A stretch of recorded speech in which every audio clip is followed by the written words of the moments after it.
Robert Abernathy, a.k.a. Bobby the Boxer. A one-time Chicago mob operative and bookmaker and once active in Teamsters Local 726 and identified by the Chicago Crime Commission as a member of the mob. He has since left the outfit to run a window replacement company.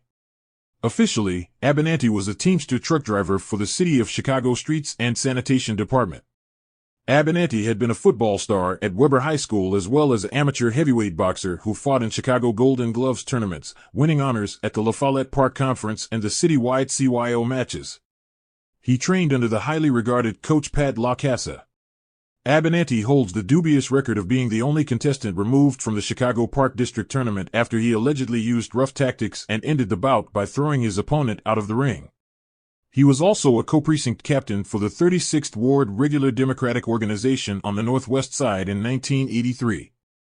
Once the political fiefdom of Alderman Louis Farina until Farina was convicted on bribery charges in the early 1980s. Prosecutors alleged that while Abernathy was with Teamster Local 726, that he ran a bookmaking operation with Dan Stefanski, the boss over the local. Bookie and loan shark, Nick the Stick Lococo was brought up in connection with Stefanski. Stefanski later accepted a position with Governor Blagojevich's administration. The two men grew up together in the same neighborhood. While working for the state, he once publicly offered a $20,000 reward to anyone who could provide the address of a mob informant that the outfit wanted dead. Stefanski's pal, Nick the Stick Lococo, who belonged to the outfit's Chinatown crew, was known for carrying a hard wooden rod to help collect debts. He also worked for the administration of Mayor Richard M. Daley as a $90,000 a year general foreman for the city's transportation department. From 1997 to 2002, Lococo managed a long-running city program called Hired Truck. City Hall outsourced its hauling work to private sector hired trucks on a corrupt pay-to-play basis. Contractors paid bribes for the work and then were paid boatloads of money to haul loads for the city. But often they did next to nothing at all. Their trucks would sit for hours, doing nothing. Of the 49 people charged in the hired truck scandal, 33 had worked for the city of Chicago. The only one of the 49 not convicted was Lococo. Lococo met his end in 2004 when he was thrown from a horse and broke his neck and fractured his skull. The death was suspicious enough to require a state autopsy. Robert Abernathy was part of an outfit crew that included Anthony Dote, Carl R. Dote, Roland Ricky Borelli, Frank Frankenstein Maranto, Robert Hippo Skutkowski, Frank Gunnar Catapano, and William Louis Tenuta. He is also related to Marco D'Amico. His brother is married to Marco's daughter. At one time, Abernathy managed Marco's 3, a hot dog stand located at Fullerton and Austin, owned by D'Amico. Bookmaking on sporting events and illegal card games were the lifeblood of what was dubbed the D'Amico Enterprise. Anthony Dote handled the day-to-day operations of the so-called enterprise. Dote had no qualms in using muscle against those who threatened the business. Independent bookmakers and illegal poker games that operated without paying a tax to the D'Amico Enterprise were, according to police, given 3 choices: become a partner of the enterprise, pay the street tax, or get out of business. The Gangsters' enforcers included the Speils brothers, Richard and John and Sean Sontheimer, who stood an impressive 6'7" tall and weighed in at 300 pounds. The Speils brothers and Sontheimer pleaded guilty to extortion charges and participating in a fraudulent insurance scheme in 1992. D'Amico's gathering spot was the Elmwood Park Social Club, 7520 West Diversey Avenue, which was under FBI observation. The D'Amico Enterprise gave big spenders telephone numbers and secret codes in order to avoid detection when they called in their bets. Wagers taken over the phone or in the streets were recorded on water-soluble paper so they could be easily destroyed in the likelihood of a raid. To avoid an audit trail, all transactions were made in cash. Then, to cover up the source of this illegal income, members of Enterprise filed Form 1040 with the IRS. In 1986, the Chicago Police Department Organized Crime Division busted up a sports gambling wire room belonging, indirectly, to Amico's crew and arrested a clique of 6 men who were caught holding 10 kilos of cocaine and $77,000 in cash, some handguns, and $455,000 in wagers. It was the first time that illegal drugs were found in an outfit-owned sports wire room.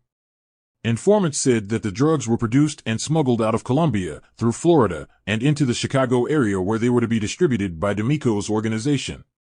In the summer of 1989, mob lawyer Robert Cooley tipped gangster Marco D'Amico to a high-stakes card game to be played outside of Lake Geneva, Wisconsin, where the take could reach as high as $1 million. Cooley, as one of the participants in the setup game, would receive a 20% cut of the take. D'Amico called Abenanti and told him to collect shotguns and a .22 caliber handgun equipped with a silencer and rob the game. Cooley, as one of the participants in the robbery setup, would receive a 20% cut of the take. The day the holdup was to take place, Abenanti phoned Cooley at the Abbey Resort Hotel in Lake Geneva to find out when he was leaving for the high-stakes card game. Abenanti and D'Amico then drove to Wisconsin, but the operation was aborted when a lookout posted outside the gambling establishment waved them off. A local sheriff's squad car had been cruising through the area, thus backing off the robbery team's assault. Unknown to the robbers, someone, probably Cooley, had tipped off the FBI about the robbery and were waiting in the poker room armed to the teeth and waiting for Abenanti to crash into the room. 3 days after the aborted robbery attempt, Cooley entered witness protection, surfacing only recently to testify as a government witness in various trials. Days before the 5-year statute of limitations for the crime was about to expire, D'Amico was indicted on charges of conspiring to commit robbery, operating sports bookmaking and poker businesses, using extortion to collect gambling debts and juice loans, and conspiring to commit racketeering. Also indicted was Abenanti, Anthony Dote, D'Amico's top aide, and Roland Borelli, a former Chicago police officer and D'Amico's cousin. Also charged were Dote brother Carl, Frank Catapano, Frank Moranto, Robert Skutkowski, and William Tenuta. Abenanti was arrested for the attempted robbery and pled guilty after Cooley testified against him. He spent 6 years in the federal penitentiary. D'Amico pleaded guilty, admitting his role in the scheme and his position in the outfit. That came about because D'Amico stupidly demanded that the government prove that he was a ranking member of organized crime. When federal prosecutors let it be known that they intended to call 8 witnesses, including several former mob insiders, to testify that D'Amico was second in command in the Chicago outfit's Elmwood Park Street crew, under John DeFranzo, D'Amico backed off demands that the government prove that he was a made member of the Chicago outfit, and signed a stipulation acknowledging his leading role with the Elmwood Park Street crew and its link to the mob. By signing this stipulation, D'Amico had admitted to his crimes and received a reduced sentence. He was sentenced to more than 12 years in prison. Jailed with him was his cousin, Ricky Borelli, who was convicted in 1995 and sentenced to 10 months in federal prison. Years later, Cooley also said that former Illinois Governor Rod Blagojevich was a Northwest Side bookie in the mid-1980s and paid tax to Abenanti. However, in 2024, Abenanti denied the story, saying, "I don't know what Rod Blagojevich did or has done, but I do know one thing. I never met the man. I never spoke to the man. I never had any business, personal or in any way, with him, and you know what? It's just an injustice." As for Marco D'Amico, he died on April 22, 2020 at age 84.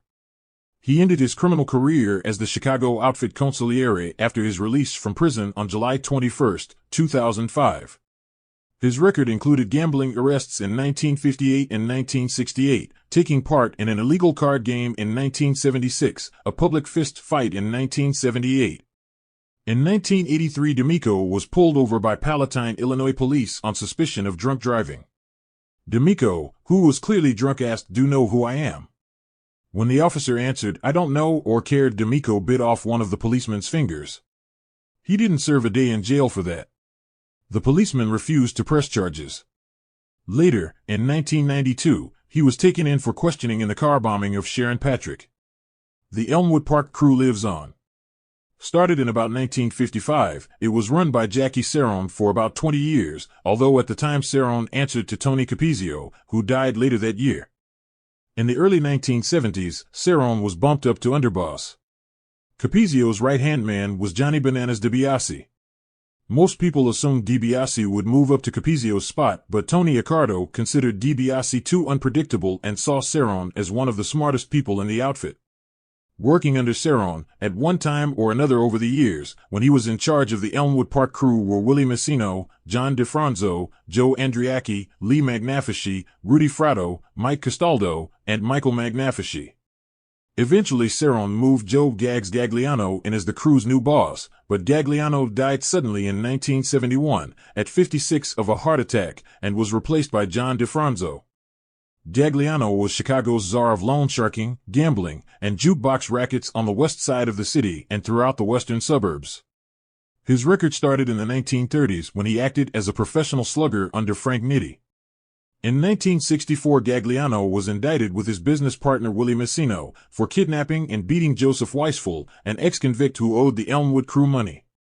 Weisful testified he had been kidnapped, strung from a ceiling pipe with handcuffs in the basement of an Elmwood Park tavern, and kicked and beaten. Gagliano was acquitted, but Messino was sentenced to a 10 to 30-year prison sentence. When DeFranzo got bumped up, he handed the job to Marco D'Amico, who in turn handed the job off to Peter DeFranzo, John DeFranzo's brother. When Peter DeFranzo died in December of 2020, Rudolph Fratto, aka Rudy, allegedly took the helm in early 2021. Fratto is part of the infamous Fratto family out of Des Moines that's been associated with the Chicago mob since the mid-1920s and was, essentially, run by Cockeye Lou Fratto. Rudy Fratto was Louis Fratto's nephew. Fratto, born in 1943, popped onto law enforcement's charts in 1997 when he was identified as a member of the Chicago outfit.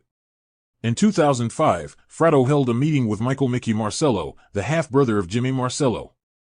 The point of the meeting was for the Marcello brothers to take over the video poker franchises in the towns of Cicero and Berwyn.